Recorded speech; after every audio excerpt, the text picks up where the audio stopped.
Play reggae music all night long. No one no time for no gun in a waste. When the killing machine touch down in the place. Blessed love, this is Dwayne Stevenson from August representing for Lagazee song. You see me, I say the African killing machine, international style. Rockers. Asaase Radio, Asaase Radio. Easy. Ladies and gentlemen, my name is King Lagazee, and this is Asaase Radio. We're live in Accra on 99.5. In Kumasi, we're live on 98.5. In Cape Coast, we're live on 100.3. And in Tamale, we're live on 99.7. Easy. Ladies and gentlemen, this is the Rhythm Chat segment on Yaad Settingz on Asaase Radio. And our guest today is the beautiful Kristine Alicia. Easy. Ladies and gentlemen, she was born into a musical family in Jamaica and moved from Jamaica at the age of 13. Now, she lives in America. Easy. She is a reggae singer and also music teacher. Let's go online and start the reasoning with Alicia. Alicia, how are you doing? Blessings, blessings, all Asaase Radio listeners. I'm doing great. I feel like I started off my morning right because as soon as I wake up, it's morning time here. Yeah. So as soon as I wake up, is me connecting with my people, and I'm just honored. Thank you, King Lagazee. I have heard so much about you from a long time, long time. So this is an honor. But everything I believe more than ever that nothing happens before it's time. Definitely. So we are now connecting, and now I get to talk to your people, and so we're ready. All right. So let's step in this way. Kristine, I think COVID came in and COVID hit everyone so hard. Some people them lose them family, some people them lose them friends, some people then lose them jobs and all that. How was it like as a female who is into reggae and also, teaching other people music and all that? How was it like for you in the COVID time? Yeah. Well, I'll be honest. When COVID happened, right, I was in my own personal, call it my own personal turmoil. So when COVID was happening, I had just found out that my husband at the time was diagnosed with cancer. Oh, God. So that happened simultaneously. So even though COVID was happening, I couldn't even, my focus was on my husband and taking care of him at the house. So COVID, when everyone was complaining about lockdown. You were already locked down. I remember exactly. And I remember when my school, because I was teaching, of course, and my school said we have to teach from home. To me, that was a blessing because it allowed me to still have my job and be at home with my husband. So that was the first effect. Then, of course, the next phase was when he had to be in the hospital more and actually had to stay in the hospital more. That's when I think I started to feel effects more because then I couldn't go into the hospital because the COVID restrictions became so intense. At first, only 2 people could visit him, then only 1 person, then nobody because, it got worse and worse. So that's when I felt the brunt mostly. But to be honest with you, how it affected most people, it didn't affect me because that was the least of my worries. At that time, I was trying to save my husband. So, yeah. At that time, you were trying to save your husband. And what exactly happened? Well, he passed. Oh. He was diagnosed in 2019 and he died a year later. He lost the battle to cancer a year later. Oh, God. But I tell you this, from that, I learned a lot. Kristine Alicia learned so much that nobody in this life gets everything that they want, right? We learn that we are stronger than what we think we are, right? We all have our own. There's no pity party for me because everybody has their own trial, and our life is structured in a way that we all have to have that one or two test, and it shows us that we can pass a test, and when we come out as true gold. When I was when my husband was fighting cancer and I was praying for him and so forth, Black Diamond, that song Black Diamond came out of that whole process. So a couple of songs came out of that. And, I believe that there's a lot of things that I have learned and I have expanded, and I had to grow from it. So, God. And I honor him today. So we have a sad meeting today. Hello, King Lagazee. You ask that person to answer. Everybody that goes through something, they come out much stronger. Not true. You can't tell me you have something that you went through and you thought it was going to kill you. Definitely. Thought it was going to mash you up. Definitely. You thought it was going to mash you up. Definitely. And how you stay today? Are you stronger today? Yeah, man, ever strong. Is your perspective better today? Definitely. Have you learned things today? Definitely. Is your resilience much higher? Definitely. You know what I'm saying? Things like that. So all right. That's how I look at things right now. So it means that the song of memories connected to the passing of your husband, because if I listen to the lyrics, it means that I feel like something gone from me. You understand me? And I'll forever miss that thing. I wrote that song from my place of hurt and losing him. But I said, not everybody has lost a husband. And so I wanted to write a song that everybody could relate to. So I wrote it in a way. I kind of twist it up. It was, there are certain things that's not completely like, I made it seem like, we had a big argument and blah, blah, blah. And he just left me. But it wasn't, he left me in spirit, but I also wanted to write it as if, when somebody break up, because I felt like I've written love songs, but I never really wrote a song that talk about hurt and being on the side where somebody leave you. And lots of people have been rejected and have been left, and they need a song to talk about, I'm sorry, I mess up, and that's okay. I mess up, right? Yeah. I want you back. Definitely. Sometimes we have, and that's okay. We have to swallow our pride sometimes and say, yo, come back, my man. I miss you. We had great things. Let's try again. Why we can't try? Definitely. Definitely. We need a tune for that. And that's what that tune was for. All right. I have a lot of gentlemen over here on the live, in Ghana and all that. I would like to know from you, since your husband passed on and all that, are you attached now, or you are still single?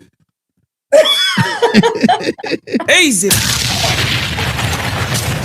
I did say I would answer every question, right? I did say that. Well, let me just say this. I had to take my time. Of course, there was a time when I didn't think I was ever going to date again, obviously. But recently, I realized my heart is still working. I see. Definitely. My heart's still working. Asaase radio.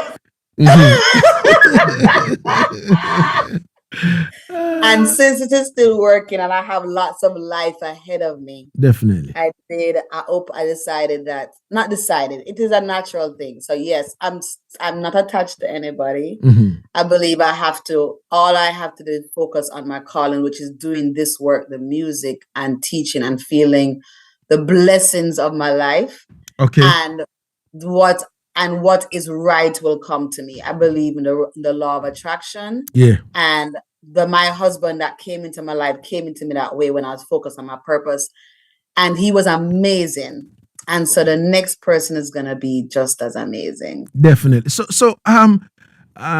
sorry for me going into this, but I would like to know, okay, for ask the questions. For how long now have you been single, like without a man?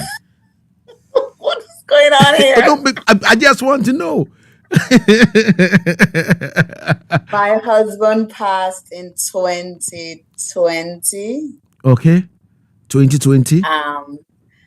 Yes. So And so 2020, 2021, 2022, and 2023. I mean, I had one or two like short flings. Okay. Then. All right. Oh, all right. So you have some interludes, in between. But right, nothing that has been of consequence to match up, not to call it my.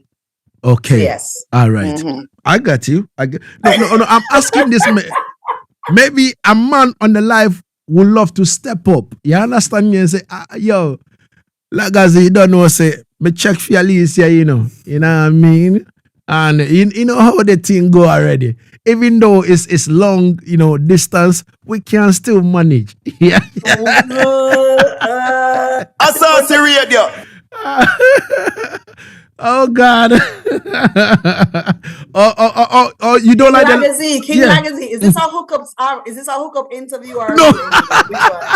It is not a hookup. Is this a match? Is this a match interview or interview for music? But just a find out. You turn Cupid. No. Asaase Radio. Ladies and gentlemen, 70 minutes going into the R2 on Asaase Radio, having one-on-one with Kristine Alicia, the beautiful one. So, Kristine, let's go to Jamaica where you were born. Yes. How was life like? What kind of parents were you born to, and how was your growing up in Jamaica? Like those days before you moved to, Florida. Yeah, man. So I'll tell you the parents I was born to, and I'll probably give you an idea of my life, right? So I was born in New Kingston, which of course most people know New Kingston is the city, it's like New York of America, right? My mother was a principal, a school principal, a school teacher. My daddy was a piano teacher and a pastor. Wow. So that alone should tell you, like, I had strict rules. I had a strict upbringing. Looking back, I would say I'm grateful for a lot they gave me for sure. But I was definitely sheltered in a lot of ways. Strong Christian upbringing. Went to Christian school. So I was zoned into a lot of the Christian morals and lived that way. Very, very involved with my parents' church. Started singing from then in church in that area, the arena. I felt like I had a good social life because my parents were very involved in the community. Very, very strong in education. I love books because of my parents. I always used to read a lot. Very I believe I was well rounded because I had me a lot into like just different activities, swimming, singing outside, like lots of camps. I remember going to camps, going to the beach every weekend. That was a thing. I'm a beach lover, and I never left that. So even going to the States, that was my thing. That's my thing. People that know me know that I just love the beach. So beach, singing, and Christianity was my thing growing up. So wow. So yes. So your parents were that kind of strict parents, that would push Jesus. So I will say my daddy into was your throat. very strict. My daddy was very, very strict for sure. Actually, he was a classical piano teacher. Wow. So I learned classical piano like Beethoven and Bach, and we had to listen to that that was it. And his dream for me was for me to be an opera singer. I think when he realized I could sing, he wanted me to do opera and was trying to train. And, I, of course, as a young girl, I don't have any thoughts about that as yet. I actually didn't really believe in my voice. I really didn't think I could sing until much later. But, and my daddy really wasn't a fan of reggae. Okay. So, very, very interesting how life turns out. And, so that's the beginning of my life, the beginning stage. All right. So, around that time, you started singing in church, right? All this singing thing, started in church. Yeah. Wow. Church for sure. Wow. Yeah. So if your dad wasn't a fan of reggae music, how comes the reggae thing step in for you now? Right. So after I moved to the States, still singing in the church, in Florida, like it's a whole heap of Jamaicans, right? I don't know if you guys know that. Florida is like the next Jamaica, them say. So I grew up there. I went to my high school was almost 90% Jamaican. And then I went to college, University of Miami, shortly after undergrad. And while I was in grad school, I was singing at this place at this Valentine's event, and Papa San was there. And Papa San heard me, and Papa San asked me to sing backgrounds for him. And then also there was like a reggae team that was in Florida that scouted me and started to, produce some music for me. And they were fully reggae. So I got into reggae because I was doing a lot of backgrounds for reggae singers. I believe that, like the influence was there heavily, and I would start to travel with them, and just watching them, and this reggae just was infused inside of me. But I believe reggae was in my blood. I believe that sometimes you don't know what you want to be, but destiny is always there inside of you. I really believe that. So even though my dad, I got the classical side from my dad, reggae was always in my blood, because when I was doing reggae, I always heard, "Yo, you are not a Bob Marley. You're Bob Marley's daughter." So I used to always hear that, because it just came natural for me. It just come natural. So reggae is in my blood. All right. Reggae is in my blood, coming from Kristine Alicia. And trust me, ladies and gentlemen, it's 22 going into the 2 on Asaase Radio on the show Yaad Settingz. Yeah, man, your number one reggae dancehall and sound system culture show. My name is King Lagazee, and trust me, it's going smooth. Asaase Radio. It's going smooth, seriously, and definitely, this is not a hookup interview. You should know that. I was just joking. I know. I know you have to sensationalize some of the things for these things. Definitely. I know how it works. I know how you guys work. When I watch you guys interview, sometimes it's always some kind of drama going on. Definitely. You want to reel me into your drama. So, let's step in.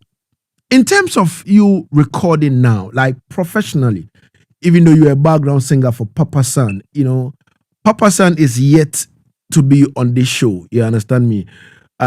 We spoke some few months back, and we are putting things together. You understand me? So now that I know that you've ever worked with Papa San, I can take some clues from you as well, so that we can beat him up with that. Because already me deal with Lieutenant Stitchy.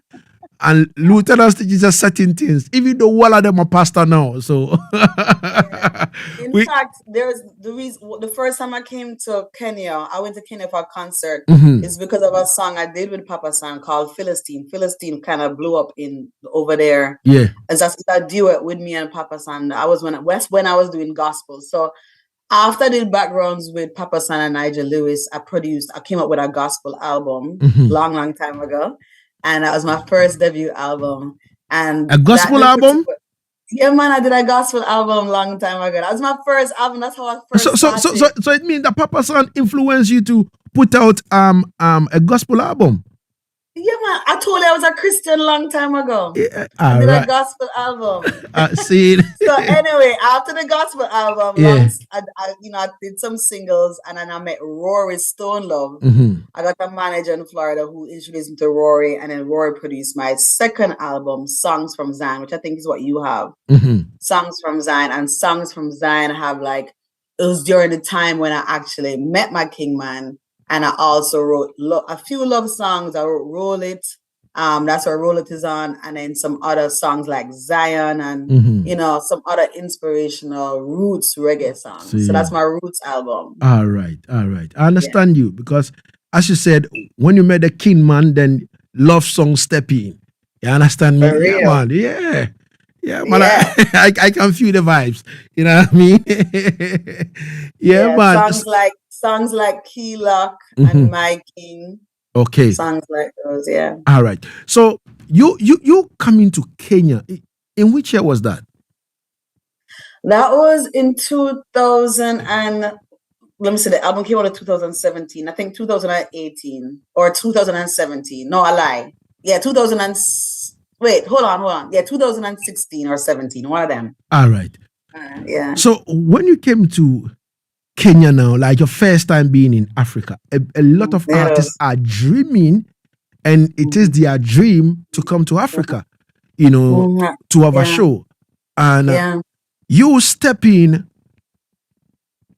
to Kenya, and I was reading about it, and I'm like, you perform in front of 3,000 people and all that kind of thing and all that. How was it like? How was the reception like, you coming to Africa? You understand me? Being a reggae singer, beautiful empress. I mean, honestly, it was tough because they treated me really well. I mean, our people, I mean, I came there, and of course I'm coming there as my album was hadn't even been released yet.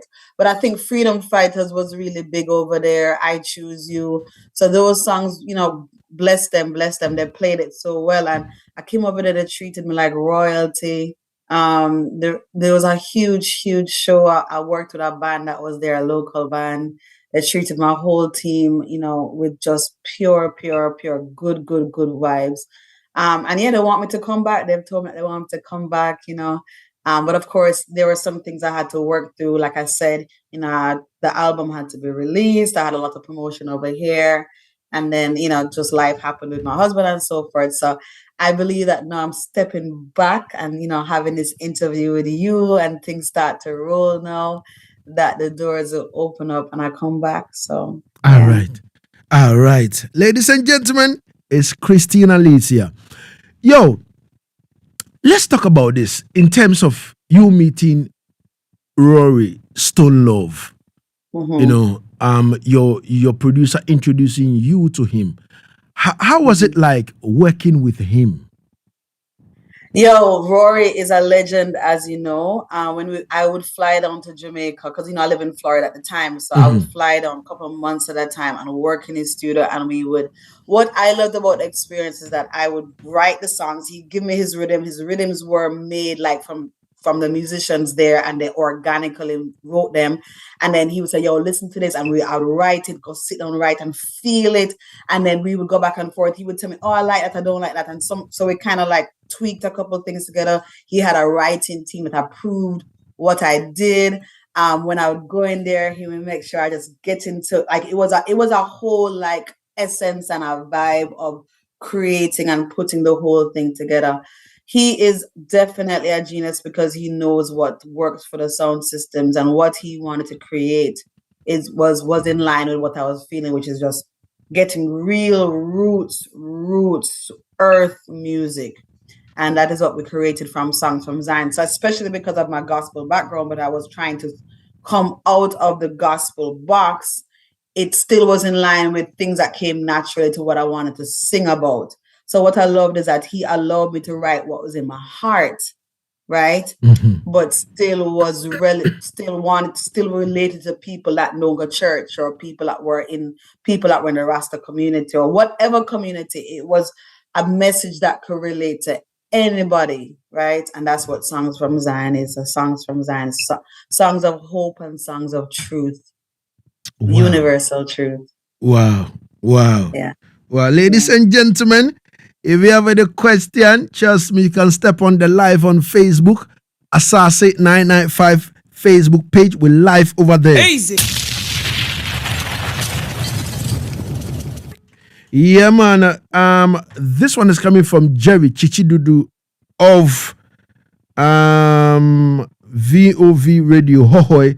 He said, bar tunes from the Empress, updating my archives as soon as possible. Yeah, man. Why not, brother? Yeah, man. We can share, because you don't know us. Yeah, man, sharing is caring. So, yeah, man. And everything good in the place. So if you have any question, you just, step in with it.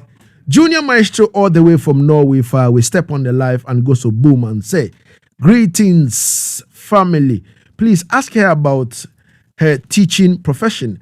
How is she able to combine that and do music at the same Very time? good. What subject Yeah. does she teach? Very good question. I love that. So I am super blessed. I teach music. I've been teaching music for maybe over 10 years. So I teach at a private school and I teach elementary children. Like I teach them theory.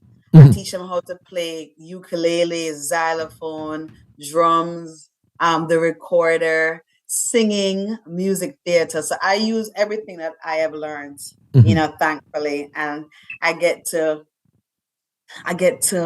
teach and put it back into the kids, which is my heart, and I love it. So during the day, I'm teaching that, and I put my all into it. But when I finish my job, I go home and I write. I listen to music. I'm inspired. I on the weekends I have a show sometimes, or I record in the studio. Like last night, I went to record your dub.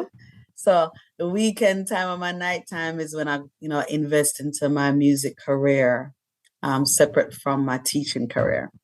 Okay. Um, teaching music, especially the voice aspect, singing and all that, writing is Yeah. one problem that a lot of artists, faced in this side of the industry. Now, a lot of artists don't know their keys in terms of the keys they sing on and all that. You understand me? And you being a music teacher, what exactly would you advise for somebody who calls himself an artist to do? If you want to record a song, how do you put your voice in shape, or how do you put the voice? How do you raise the voice that immediately you start sing? Somebody might know that, oh, you are singing on maybe B flat. You are singing this, that. Because a lot of people don't know. Some sing King with, Lagazee, but you sound like you know. You no, sound like you. no. I'm just you asking. naming out the keys and stuff. Okay, so here's what I would say. The truth is there are some people that have a great ear. And sometimes when you have a great ear, you don't have to know the techniques and the reading. That's a fact. Some people just have a great ear and they have great pitch, and whatever they hear, they can match without any training. However, I do think that knowledge is key, and to be ahead and to be more in control of the direction of where your stuff is going, it's just good to have knowledge of what you're singing. So I know that my favorite key to singing is F or A, right? And so I can tell my musicians, yo, send me a track like that. But at the end of the day, it's all about a feeling and an energy and how you connect.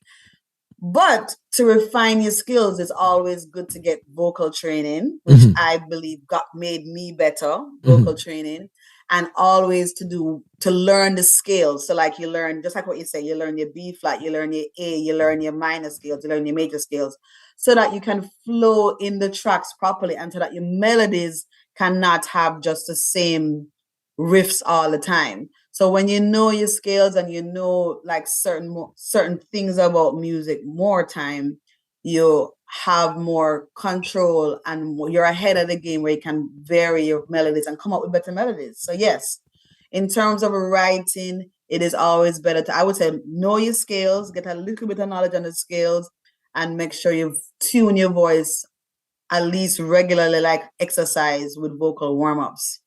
Okay. Because your voice is a muscle. Definitely. So, voice training 101.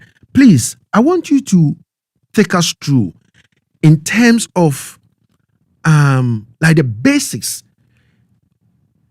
voice training. How do we train the voice? Some basic, King Lagazee. Come on now. All right, real basic, right? All right. You have to breathe, just like how life is about breath. You go to any area of. First of all, we know that music is healing, right? Music is healing. Singing is healing. From our ancestors, we've learned that singing and dancing heals our insides, right? How do we heal? From our breath. So the foundation of healing and singing is breathing. So I always tell my students, breath is the number one basic thing. If you're not breathing, you can't sing properly. You don't use your throat properly. So, and breath supports it. So when I sing, I make sure that the authenticity, you hear from my singing that there's breath support and there's a power from that. And in that way, you keep your voice and your voice doesn't go hoarse. I used to go hoarse a lot when I was in my younger days, when I first started singing before I got training. And I would wonder why I lose my voice every time, because I'm not breathing properly and using my voice. And other points that I can really give is vowels, pronouncing vowels, open, relaxed jaw. So you can say, King Lagazee, yeah. And so I open up with my vowels so it's completely free. And then there's some other things too. You have to do vocal warm-ups every day. I said to stretch your voice, to keep your voice flexible, to go into your chest voice, your middle voice, and your head voice, which is the high notes. And that's how I maneuver my voice. All right. So if you say you have to stretch your voice, how do you stretch it? Is it elastic that you want to stretch it? Like how when you go to the gym, right? When you go to the gym, right? Your trainer tells you to start with a certain amount of weight. So you probably start with 5 pounds, then 10 pounds, then 15 pounds, and 20 pounds, right? Like a warm-up. If I have a student and come to me and they want to stretch their vocal range, I start them off with an 8-note scale or 5 notes, right? And then every time they come back to me, I add a note so that the voice stretches over time, because the voice is the vocal cord is a muscle. So you can actually stretch your range over time with warm-ups. And so over time, you can, yeah. So if I do that over and over and over, and I added the notes all the time, then my vocal range stretches. Okay. All right. So you want to try? King Lagazee, you want to try? Yeah. Why not? You can take me through and then, I can follow your lead. Why not? Okay. You want to try for it? Yeah, man. So you have to open up your mouth. Yeah. You open your mouth and go, yeah. Go up. Yeah. Not bad. Watch that second note. Yeah. Do that. Yeah. Not bad. I was 3 notes. And then what I would do is stretch to the next note. Yeah.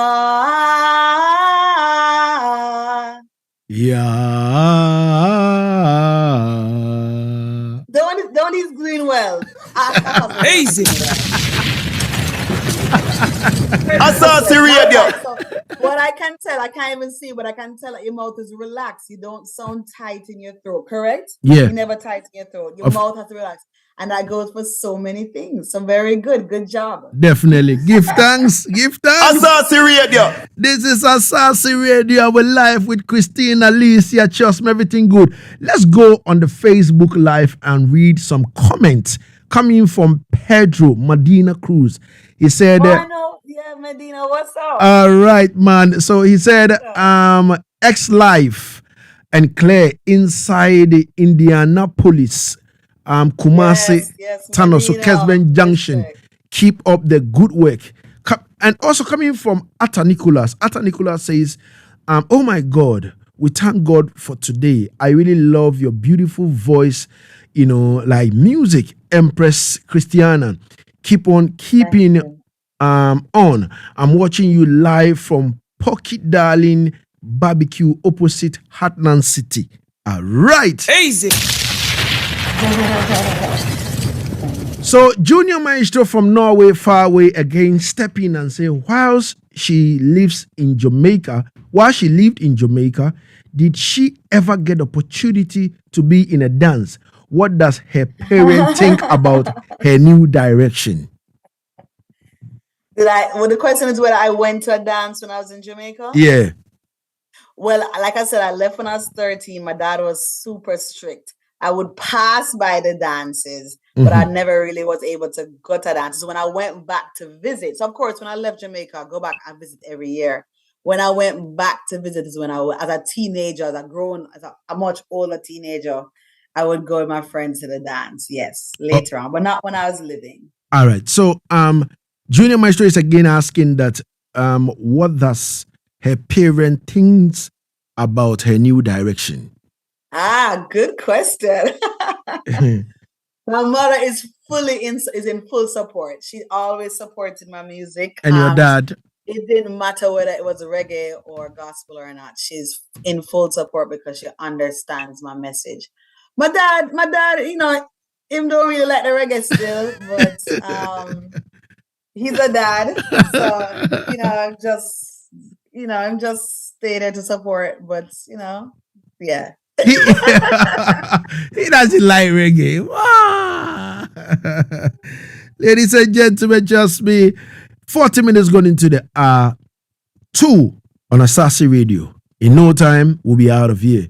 Our guest is Kristine Alicia. And I would like us to talk about this song before we wrap it all up. You understand me? You are the cornerstone.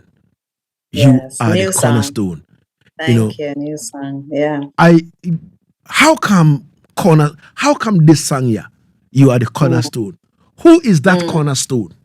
Yes. Why you start this question at the end of the interview? All right. So cornerstone represents a lot about my journey, right? Like I said, started off as a gospel. And the gospel is based on scriptures and the Bible. And in the Bible, we talk about the cornerstone and being the head. And the true cornerstone is Christ and so forth. And that is a foundation. And it's a foundation that we grow up on, which is, righted so, and it guides us in our life.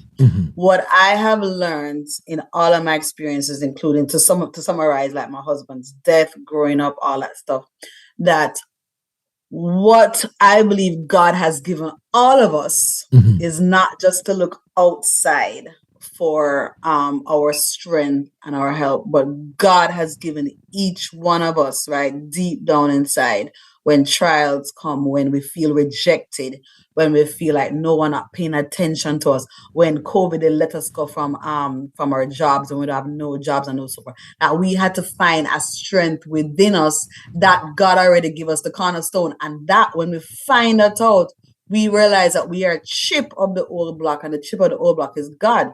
So God is inside us. And it's only when we realize that we can say, yo, I am that. I have the power. I can overcome this. And I wrote that song because I realized that so much of us, we don't even recognize the power that we have inside of us. And that's how we stay stagnant.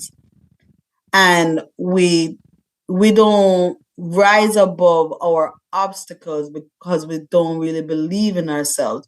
And sometimes we need that song to say, yo, you are that cornerstone, because it is given to you from our Creator. And I think that's the missing piece that a lot of people have. So that's where that song came from, because I now believe that. I went through that myself, where I was like, well, I just don't believe in myself. And it's not until I realized, yo, I have it inside of me. Wow. I have it inside of me, and I don't need nobody else to validate me. Nobody else can validate you until you know yourself. Of course, Kristine. All right. This song will be the last song I will play right after the conversation, because we don't want Facebook to cut it. And yes, So I would like to know, in terms of your career right now, you being a teacher, sometimes I'll pick up the phone calling Kristine and she'll be like, oh, Lagazee, I'm teaching. In the weekends, oh, Lagazee, I'm in the studio, I'm recording. I'm like, boy, do you even have time for yourself or something? I do. I mean, it's 24 hours in the day. Definitely. But it look like every day you are busy, you are doing something. Yeah. Well, God give me life to stay busy and to fulfill my purpose. And like I said, at this season of my life, all of my focus is putting that into what I can't let it go. It's inside, like I said, it's in my blood. I love teaching. I love kids, and I love creating music. Right now, I have a new, what you call it? It's like my second win. Okay. All right. Second win. So, the last thing that will wrap it up on this interview is about dub plate now. Yeah. When did you start cutting dubs? How did you learn that? I mean, okay, I will tell you, Rory helped me out with that. Like Rory had to really kind of teach me because before Rory in the gospel world, like, I wasn't really doing holy dubs. Mhm. When I got into doing when I released songs from Zion and Roll It did was a big hit, a lot of DJs was like, yo, Roll It is really a dub song. You know that. Mhm. So I had Rory kind of help me with that. I did quite a few dubs there. And so since that, I've just been doing, and I love it. Like, I love my voice on our sound system. I feel like I love the sound of like, a dance and just sounding like I like the 45 sound. I like it. So I just feel and I believe my voice is deep like a earth. So it kind of go with the whole dub thing. All right. So Rory of Stone Love, kind of shape you up, for the dub vibe, right? Yeah. So, so which sound system did you ever first recorded a dub plate for? Oh my gosh, I can't remember that. I can't remember. There was a time when I got the request for, I did about 5 or 10 those. I mean, I think Gabriel Selassie was one. Gabriel Selassie for sure, because that was a friend of Rory. But there's so much Galaxy Sound Station. Yeah, so much. I can't remember. Like there was, I mean, when I first, it's not like one sound. It's about, I had to do quite a few at the same time. Okay. When things came out. So Okay. yeah. All right. What do you have in the future line coming? Sometimes I don't want to say the pipeline because sometimes when you open the tap, it doesn't flow. So what do you have in the future line coming? Do you have some videos? What do you have coming? So no, I've been releasing singles since my last album. Like, I've been releasing singles. My last real out video that just came out, not just come out. My last video that came out last year was I and I did very, very well.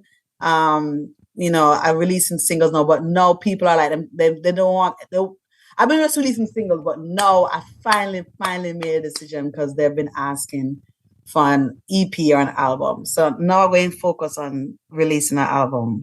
You're focusing on releasing an album this year? And this going to have a different feel of Kristine Alicia. Not a different feel, but a different vibe, energy. All right. Is it going to be this year? So I'm going to focus on it this year, depending on, because, when you work with producers, it depends on how the producers and the timing. So I just haven't focused on it before. So my focus is going to be on that. Whether it releases at the end of the year or next year depends on how the mixing and all of that go, So I writing it for sure this year. All right, Kristine. Oh, you will know King Lagazee. You're going to know. Definitely, because we're in touch now and we have to stay in touch. You know what I mean? Who knows? You understand me? Yes, anything can happen.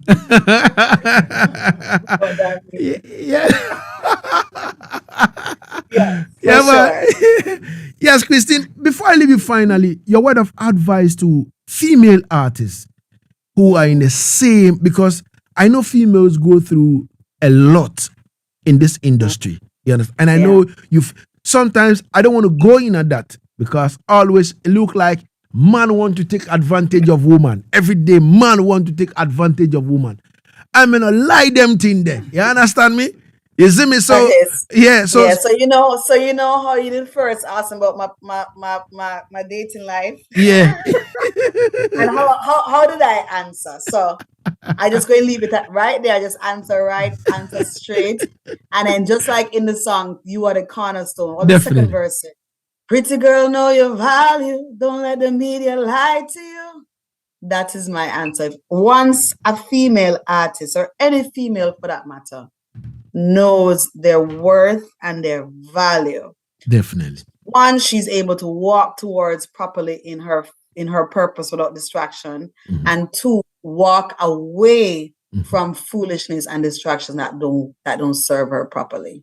Right. And once you do that, that's how I've been able to stay in my lane. I know when foolishness come to me. All right. I know when guys come to me with foolishness. Definitely. I know when people trying to trick me. So I just, but you have to know who you are. That's why you have to know you're the cornerstone. Definitely. With that. Definitely. With that. Black Pullover says Ghana loves you, Kristine. You know. Oh, I love Ghana. I've been told that Ghana is the cousins, the blood of Jamaicans. Of course. Ghana is a gateway to Africa. So yeah. Man, So yeah, I man. feel like I was told Ghana is the most I don't want to fight with Kenya, but I'm just saying that's what I was told. Yeah. I said Ghana is the closest, yeah. So I can't wait to come. Who knows? Maybe you are my cousin. Yeah, I wouldn't be surprised. Definitely. And I have actually my producer, Debbie Day, is a singer, and she's a very good singer. Okay. I'm going to link the two of you so that you guys can do something.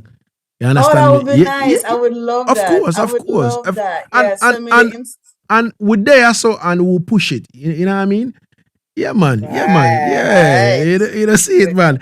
All right, Kristine Alicia, I would like to say thank you so much for your time and space on Asaase Radio, the voice of our land. Thank you. Bless up. So before you go, I would like you to introduce the song. You are the cornerstones whilst I play it. Yes. Well, Ghana, all listeners of Asaase Radio, I want Asaase Radio. Mm-hmm. Yes, at all times, remember who you are, remember your value. Don't let nobody tell you nothing else about don't let anybody fool you. But once you remember who you are inside, the world is at your feet. Yeah. Easy.